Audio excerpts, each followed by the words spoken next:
С този пример ще покажа как чрез Visual Basic 6.0 може да се сменя резолюцията на монитора само с един ред Source и едно модулче, което трябва да се прикачи.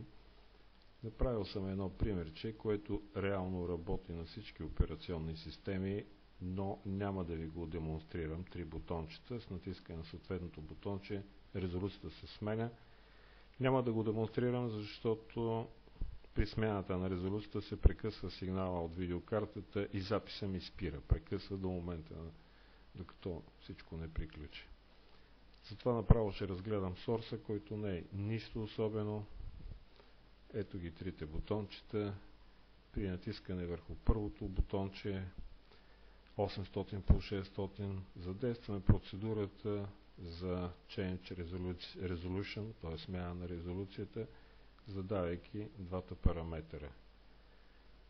Същото и с останалите две бутончета, като самата магия се извършва ето в този модул, който може да си го прекачите, ако ви се наложи да сменяте резолюция.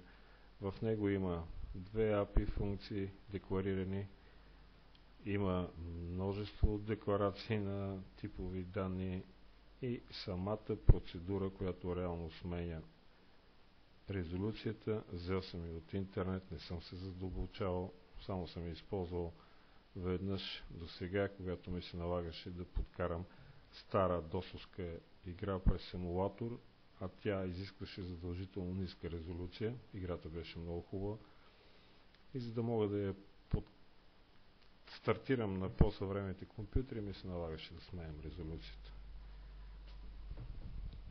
Край на записа.